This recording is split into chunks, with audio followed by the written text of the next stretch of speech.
Now this video is not going to include every single advanced technical combo or every parlor trick and gimmick out there, but making this video just to give you the basic understanding of Kenshi and how to be successful at like a tournament or something like that with him. So without further ado, let's begin, and I'm going to go through some of Kenshi's basic attacks. Kenshi's standing 1, 10 frames, has a decent hitbox. His 2 is 12 frames. I prefer to use the 2 over the 1 as an anti-air, only because the hitbox is slightly larger than the 1 is, so it's more effective in, beating out things like a jump kick compared to 1. The next thing Kenshi has is his down 3, which is one of the best down 3s in the game. It has a ton of range for a down 3. Also lowers his hitbox, which is great to avoid things like a jumping punch cross up, or to go under moves that are mids but can be avoided, like Shiva's fireball, things like that. His down 4 is average, pretty decent poke. His down 1 is a little short on the range side, but it is 6 frames, so it is his quickest attack. Kenshi's 4-3. Now, the thing about his 4-3 here is, I don't know if you can notice it, but Kenshi's 4-3 has what you call a phantom hitbox, which means it'll hit outside normally of what you see the move hit. So, for example, you see the foot right there. However, the hitbox is actually right here. It's in front of the foot, which means you'll hit people farther than you can with the move. As you can see, Kenshi's foot is not technically touching the opponent, but the hitbox is still large that it's hitting him. Some moves have hitboxes like that. Kenshi's 4-3, fortunately for him, has that, which makes it better. It makes it a really good move. Kenshi's other move is back 2. This is an overhead. This is mainly good for mixing up your opponent. Once you get them to respect and condition them to block with the shoulder, you can come in and then start throwing 50-50s, like 4-3 and back 2. It's neutral on block. Has a huge horizontal hitbox, so it'll hit jumpers a lot, and it moves Kenshi forward, so even if they do happen to jump over you, you should be safe and away from their jumping punch range. Kenshi's other moves are, I'm gonna get into strings now. 2-1 back 2. This is a really good string. First hit is a high, second hit is a mid, and then the last hit is an overhead. Neutral on block, and gives you really good pushback. It'll get Kenshi into mind games, as in, after it's blocked, you can go for something like a shoulder, or if they try and jump, you can walk back a little and anti-air them. It just sets up general mind games. Another string is 4-2-2 back 1. This is a launcher. The first 2 hits are mids, the last hit is also a mid, and it's -4 on block, and it gives a little bit of decent pushback. Now the pushback part is pretty important, as it's -4, so nothing's, technically you could be considered at neutral, because your opponent's gonna have to dash in a little bit, try and touch you, and that's gonna factor in the, it's gonna add in startup frames to attack, so that's one of the reasons it's really good. One of his other strings is 4-2-2 back 2, which ends in the overhead, mid overhead, and neutral. It's neutral on block, and it leaves you at point blank next to your opponent. Now, the main thing I want to explain with these 2 strings are, you want to use, let's say you're up against a cage. You don't want to be anywhere near fucking cage. So, to end, if let's say you get a string on cage and he's blocking, it's better to end in 4-2-2 back 1 because of the pushbacks. You can distance yourself a little way from cage than it is to do 4-2-2 back 2, because then you're going to be point blank at cage, and you don't want to be anywhere near that character at point blank. Because then, if you're at point blank at cage, and if you want to try and get out, you're going to have to do it down 1. Cage can punish you with 4-3-3 nut punch, then you're fucked. Or you can try and do a shoulder. Same thing, he'll punish you with 4-3-3 nut punch, so it's better just to give yourself some distance from cage. So, with those 2 strings, depending on the matchup, it decides on which one you want to abuse more in the matchup, depending if you want to keep a little bit of distance from your opponent or if you want to stay in. Like against Freddy, then by all means abuse the shit out of 4-2-2 back 2 so you can be in his face. Another string is 4-3-2. I explained the first hit is a low, has 15 frames of startup, and has a phantom hitbox, and the second hit, you can armor between the 4, 3, and 2, so against opponents with armor, You may want to watch out for that. You don't want to get blown up like a cage that doesn't enhance enough punch, and you'll be in big trouble. But it is 432. Block is -1, so you can't be punished that. Try to hit confirm your move, because you don't want to do 432 and then shoulder on block, because then you'll be at -10 and then your opponent can punish you. Same thing 432 rise of karma. That's even worse, because you're at -17 and then you're definitely going to be punished for that. So I mean, just end the 432. If you really like, let's say you do a 432, it gets blocked and you see it being blocked, and you're up against a cage, and really I mean like a jackshot cage, and you really do not want to be put in that position next to him. What you can do is 432 enhance shoulder, and then be at +7 afterwards, and give yourself some distance away from the character. So that's sort of an option you have from there if it's blocked or hit.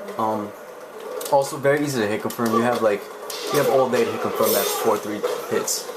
So there's nothing to worry about as far as that aspect goes.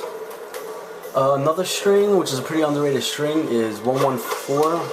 This string is pretty good.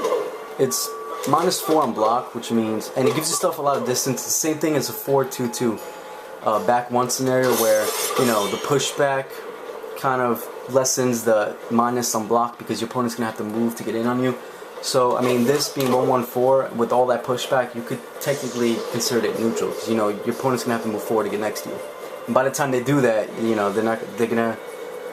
gonna be able to move or do a poke or whatever. So let's say I'm gonna give you a scenario. Let's say you're in someone's character. They do a down 1, and you're used to counter poking with charge, which is 8 frames. That's really good for counter poking. Now, if you're up against a character that doesn't have fast attacks like Kenshi, then by all means abuse the shit out of the shoulder up close as a counter poke. But if you're up against a character like Cage again, where he can easily punish your shoulder, if he's waiting for the counter poke, once he does a move and then waits for you to down 1, instead of doing a down 1, you can do 114 instead back to him, and after that just tag in a shoulder afterwards. That'll push him back. That'll give you a ton of distance where he's not gonna be able to punish. Even this move has so much pushback that even Reptile, with the best punisher in the game, his 6-frame dash, is not gonna be enough to punch you after this. This is 100% safe on every character. So again, abuse that as a counter poke tool. If you want distance away from your opponent, definitely do that. Another one is going for 111. This is neutral on block. It gives pushback. You can set up mind games like 111, down 3 afterwards, 111, back up shoulder. You just give yourself some distance. Now for other characters, like let's say you want to be more in on your opponent, you don't want to kind of keep them away. If you're up against a Freddy or a Cabal or something, okay, when they're waiting for you to poke back, what you should want to poke back with is, instead of doing a down 1, poke back with 422 back 2, because it starts up at 12 frames, and as a counter poke, when your opponent does down 1, most pokes are -13 up to -15, so they're going to be forced to block the 422, and if they don't respect that after doing a down 1, they're going to get launched. So abuse that on characters you want to be next, you want to be at point blank against. Going back to his 2-1 string, this move, just doing 2-1 without the last hit, 2-1 back 2-1, just doing 2-1, it's neutral on block, and it's kind of ambiguous in telling you if your opponent's going to go with the last hit, because your opponent's usually going to want to block, and then when you do 2-1, you can add in, you can stop the string there and then go for another follow-up mix up, like 2-1 down 3, 2-1 grab, 2-1 4-3-2. You kind of just mix it up whatever you want. You can do 2-1 2-1 again, and the string 2-1 4-2. There's a ton of possibilities. Your opponent's going to be conditioned to block afterwards, because they don't want to get launched by a safe overhead at the end. So generally they're going to be blocking instead of trying to poke out. So that's a nice way to start offense with Kenshi if you want to. Another string with Kenshi is, let me see here.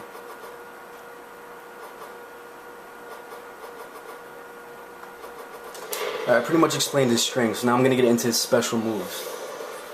Rising Karma is a pretty good anti-air move. It's pretty good for far jump-ins. It has a huge horizontal hitbox, so it's near impossible to jump over if you time it right. The downside is on block. It is very negative. It's about minus 17. It's almost minus 20, so you know, if that gets blocked, your opponent's definitely going to punish you, or at least at the bare minimum get offense on you. Another one of Kenshi's specials is a Telekinetic Flurry. This is minus 3 on block. It's a true high, so it can be ducked. It's reasonably, it's easy to spam. It doesn't have much recovery like as his Rising Karma does. Some things you can do with Teleflare is, let's say you want to do, you can do a string like 114. Teleflare be at minus 3. You know, you'll have enough time to move back or whatever, since the recovery isn't that big.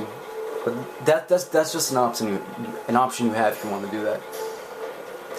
Another move Kenshi has, well, his best move. This is the move that in my opinion this is what makes Kenshi up. His Spirit Shoulder. This move is his best special. It comes out at insanely fast, 8 frames point blank. It has a very fast hitbox. And the hitbox is, you know, character size. Can be the thing you gotta watch out for is on whiff. It does have recovery. So if you're sitting back just abusing and spamming shoulder, you know, if you're being careless with that, your opponent can jump in and then full combo you. So you gotta be smart with using that. But the pushback is great. I mean, one thing I want to explain, the Spirit Charge that a lot of people aren't aware of, is it makes contact with the opponent on the 8th frame if you're at point blank. However, if you're far, like up to here, it'll make contact on the active frames at around like the 14th frame or 13, you know, around that range. So that changes the block stun on block. So let's say I do it point blank. I put the opponent on jump afterwards. You can see, hold on. You can see I'm definitely at minus 10 because he moves first. However, if you distance yourself and get it to connect on the last frame, it's going to shave off a couple of recovery frames because it doesn't factor in the startup frames when it touches your opponent. So if I put my opponent on jump, you can noticeably see it's not as minus as it was at point blank. It's going to be at like minus 6, 7, you know, minus 5. You get the best from depending on how far you get it. So that's something you gotta, you know, keep note of. You know, abuse the shoulder at the max range so you're not left at too much negative. Another thing about shoulder is, the main thing about the shoulder is it does 3 things. 1, it conditions people to block so you can control the pace of the match a little better and switch gears to come in with offense if needed. So let's say opponent's trying to get in on you, you have this 8 frame move that can be abused. They're going to be blocking a lot to get in. So what you can do is you can turn the tide and come in with offense like 4-3, you know, 50-50s, come in with back 2. And if they get hit by either, they'll either get launched and they'll full screen again, or get hit and then have to come in again. The second thing the shoulder charge does to your opponent is it gets opponents to want to jump in. And what this will do is it gives Kenshi an easier time to scout for an anti-air than other characters, because since you're gonna know one of your opponent's options is gonna be to jump in at one point, you'll be more prepared to anti-air them. And like I mentioned earlier in the video, the anti-air I prefer is 2. Bigger hitbox, it's easier to stuff out normal jumping kicks. But as far as anti-air goes, I want to mention, if you're up against a character that has a jump-in kick that leads to a combo, like let's say you're up against a katana player that have jump kick fan, it's kind of risky to do a standing 2 because you have to be perfect on the angle. You know, if katana can be ambiguous with her jump kick angle, you know, she can dash in and then do a jump kick, and you may be off by a, you know, you may be off by an angle or a couple frames, and then you'll get hit by a jump kick and eat a huge combo. So the best way to anti-air, I call this 100% proof, foolproof anti-air, is just move back a little and then shoulder. That's such a good anti-air because it's almost guaranteed in every jump in your opponent's gonna have to either, your opponent's gonna get hit by it or be forced to block. So if your opponent comes in, you don't want to risk doing an anti-air 2 because you may get hit by a jump kick at an angle. Move, just dash back and do shoulder. Just, you know, to guarantee the anti-air, get them away from you. Go back to your zoning game, you know, play it safe. Otherwise, if you're up against a character that has no air tricks like a Cage, you know, when he jumps in, he either is going to do a jump kick or jumping punch. Standing 2 is a really good choice against that. The third thing that the shoulder charge does is It forces some opponents to sit outside of spirit range, spirit charge range, and throw projectiles to try and trade with you, you know, hit you on recovery. This is where Kenshi's reflect comes in. When we have people that are trying to sit outside of range to get you to whiff a shoulder and then hit you with a projectile, like let's say you're up against a Sub-Zero, and you do a shoulder, you know, maybe he catches a pattern on you, he decides to throw an Ice Blast. What you can do is play safe with your shoulder, respect your opponent's projectile, and then use the reflect to get them to counter the projectile and then go back into zoning. Now, once you get good with that, your opponent's going to have to be like, you know what, I can't win this match using projectiles.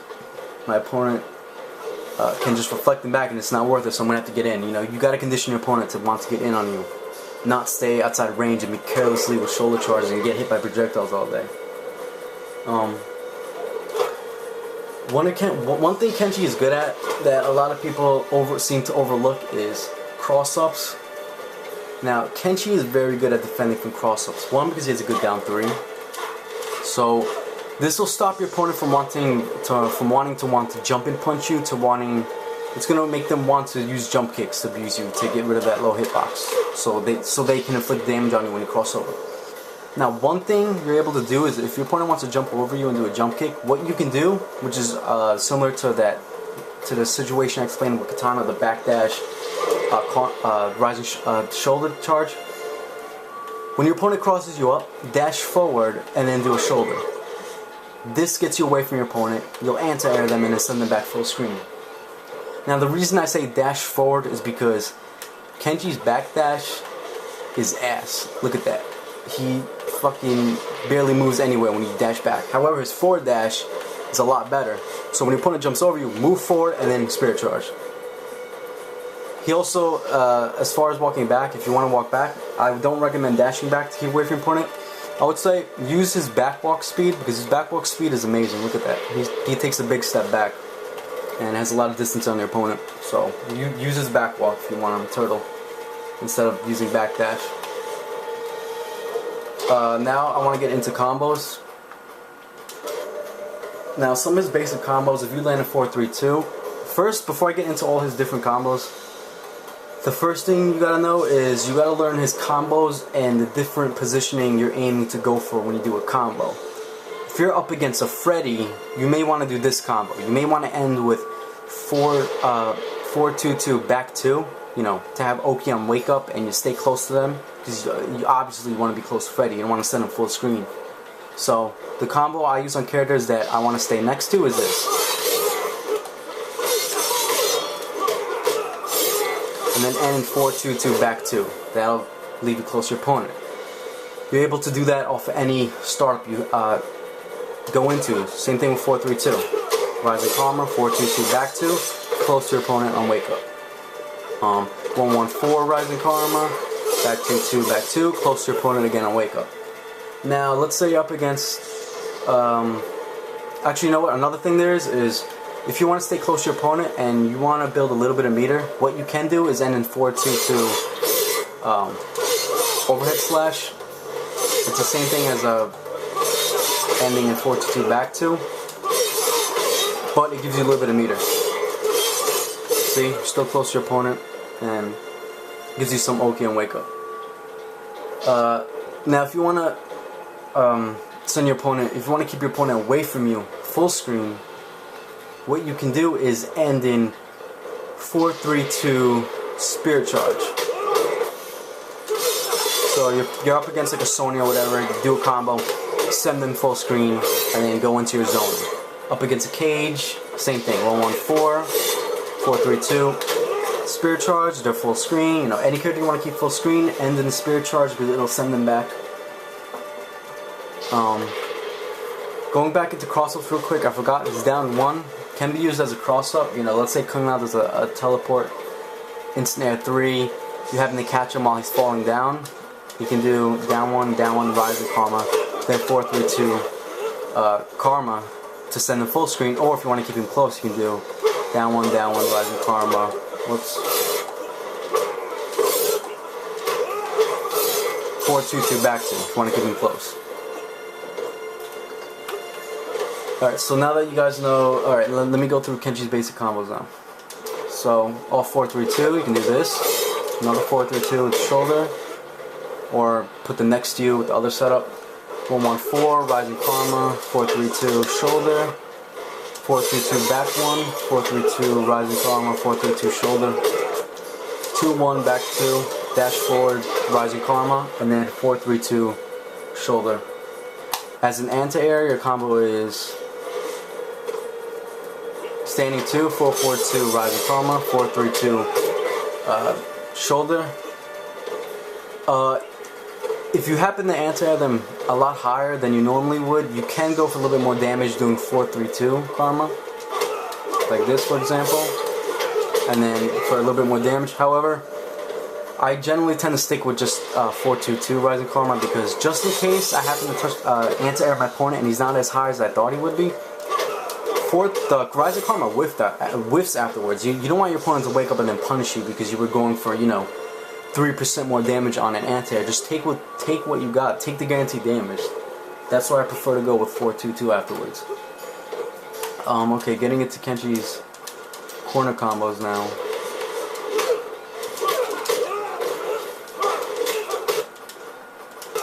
Corner combos I use that are very basic and effective and really hard to drop are, if you do 4-2-2 back 1, 2-1 back 2, 3 Rising Karma, and then whoops, and then N and 2 4-1 back 2 again. So it would be like this: 4-2-2 back 1. I gotta stop hitting select. So used to it. Okay, 4-2-2 back 2.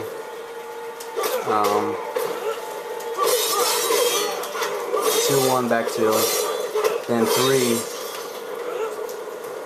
Sorry, it's hard for me to do the combo and then think of the inputs. I just naturally do it.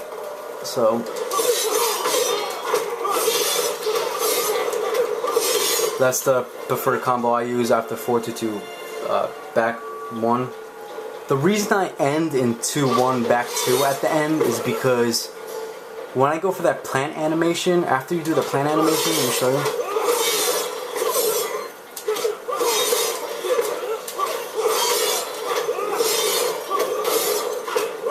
You get a free shoulder charge on whiff to build meter. Your opponent can't do anything about that. You build free meter, and then you get to guess on the wake up, go for it, whatever you want. So that's why I go for that setup. Personally, you can do whatever the hell you want to do, but that's just what I go for. Another option after 4-3-2 is this.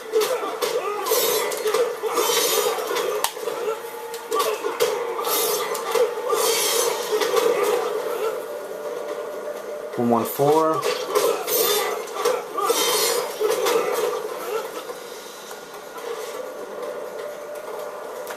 Now I want to explain Kenshi's corner game. Kenshi's corner game is fucked up. His corner game is very, very good. Now, it's mainly because of the shoulder. Once you have your opponent in the corner, they can't move. They can't move back to avoid the shoulder, you know? So if you're sitting here full screen, I mean, if you're sitting here at the sweet spot range where you can abuse the shit out of the shoulder, they're gonna be forced to one, use an arm move or try and fucking jump. And that means easy scouting for an anti-air or easy baiting for an arm move, and then you can punish them. So aside from that, I mean, aside from keeping your opponent locked in the corner like that, Kenshi's enhanced shoulder, which is a ridiculous move. This move is +7 on block, which means once you do the attack and your opponent's in the corner, they have to respect forward 2-2 afterwards, which means if they try and move after that, they'll get launched. And if you want to really secure their place in there and keep them from arming out, you can do shoulder immediately afterward there too, because they have a 1 frame gap to arm out of that, and let's be serious here, that's extremely difficult for anyone to pull off. 1 armor frame gap. What's probably going to happen is they're going to get the meter drain glitch, or they're just going to get hit and then have to be forced on wake up again dealing with this crap. Now I want to explain Kenshi's wake up game with the use of enhanced shoulder. The reason why this is so fucked up is because I'm going to show you. Against a ton of wake up moves in this game, Kenshi could just, if your opponent's in the corner, he can just Rambo come in, do enhanced shoulder and not give a fuck. If you do a wake up move and Kenshi times right, you will be blown up and launched for damage. If Kenshi comes in, I mean, if you do an armor attack on wake up, thinking, you know, okay, I'm using a bar meter, I'm gonna have 20 frames full of invincibility, there's no way it's gonna work.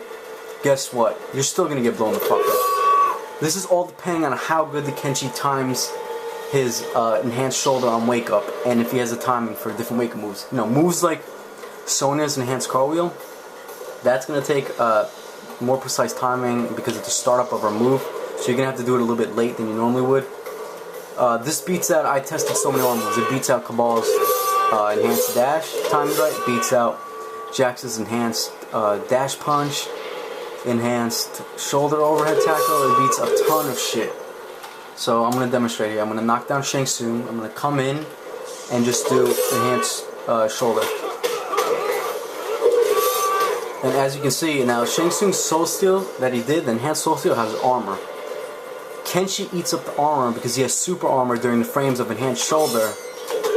However, unlike other armor moves, the second hit of Kenshi's attack comes in afterwards, so when you absorb the first hit, usually by that time your opponent's armor will be done, you know, the animation of the armor will be done, and then the second hit will hit them. So, and now, I'm going to explain to you what happens when you hit your opponent with Kenshi's enhanced shoulder in the corner.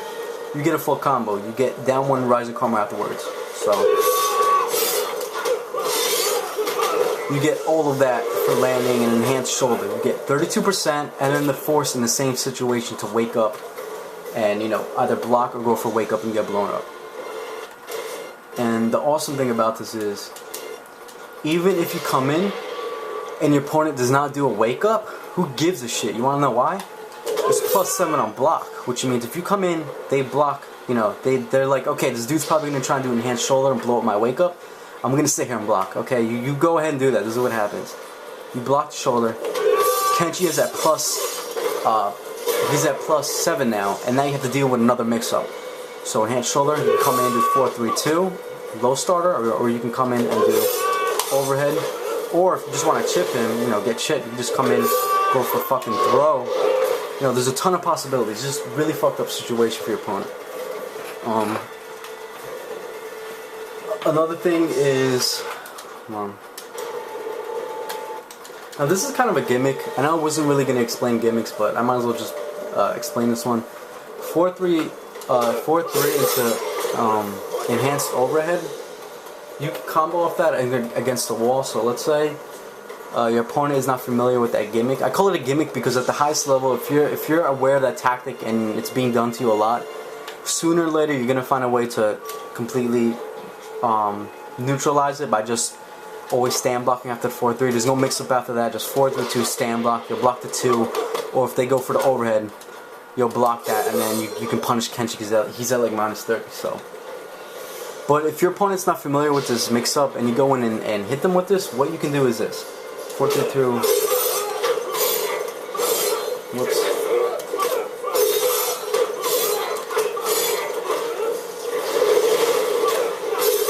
You're able to get like 30 damage off of that. There you go, that's 30 damage off of the low into an overhead. Now, like I said, this is good against people that don't really know, that aren't used to dealing with that type of shit. But if you're up against opponents who are informed on crap like that, it's not really, it's a waste of meter in my opinion. Let's see if I left. I'm trying to think if I left anything out. Oh yeah, I almost forgot to explain Kenshi's overhead. This move is -7 on block, so I mean, if you're at point blank, Kung Lao can punish you with a spin or reptile with a dash at maximum. If you're at range like this, if you do down 4 overhead slice, no characters are really going to be able to punish that because of the pushback. 1-1-4 overhead slice too, you know, things like that. The cool thing about the overhead slice is it has a huge hitbox coming downwards, so it'll hit people out of the air easily. Like if you're, let's say your opponent, you don't know if your opponent's going to jump in and you want to pressure them, a good thing to do is just do the close overhead, because if they jump in, it'll hit them, and if they decide to just sit there, well, it's going to chip them and they're going to have to get in again anyway. So A great way to use it is after you knock your opponent back with a far move, like let's say you do a combo and then the shoulder with the full screen, you can pretty much do the far shoulder to get chip if they don't do a wake up. They're going to be forced to block that. I want to talk about Kenshi's grab now as well. His forward grab throws him farther than his back grab. So if you're going for a grab and you want to have some Oki afterwards, I would go with the back throw, because when you throw them back, they're kind of forced to block a max range spirit charge, which isn't too bad on block. He's going to push them back. And also, let me just get rid of his wake up. So back throw, shoulder, condition in the block. After they get used to blocking afterwards, you can come in, do 4-3-2, or come in, mix up, you know, things like that. His grab is really good for. Like I said, his farther grab throws him out of range more, so you can't really come in and mix up as you can with the back throw. But you can dash in and do a shoulder I don't know why I'm not dashing forward. You can dash in and do that, or just do downward slash for some chip. Another thing for cross-ups is his armor moves. Kenshi's armor moves are his enhanced teleflurry, his enhanced shoulder, which is the best one, and then his enhanced rising karma, which if you're looking for damage, I would go for enhanced rising karma. If your opponent's doing a ground trap and you want to armor out, instead of doing this, because you can't really follow up with any damage after a ground attack using the enhanced shoulder, I would go with the enhanced rising karma. Just replace that with that, because after this, you can combo after that and get some more damage. But if you're in the wall, against the wall, always go for enhanced shoulder, because it's +7 on block and it leads to bigger damage in the corner. Rising Karma is neutral on blocks, so you don't have to worry about any of that. It does push your opponent back a lot too. So I mean, doing something like that will nearly push your opponent full screen.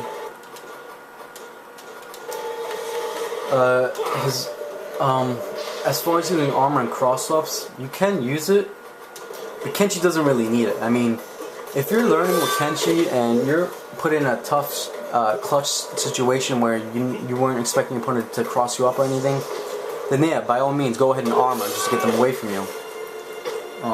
You can time, if they get close to you, downwards on the peak doing a jumping punch, you can go with the Rising Karma for more damage. Otherwise, I'd stick with the back 4-2 because it's less foolproof, starts out quicker too.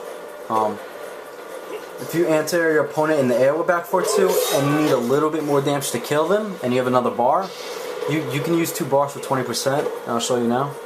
In the air, enhance back 4-2, and then again, it'll combo every time.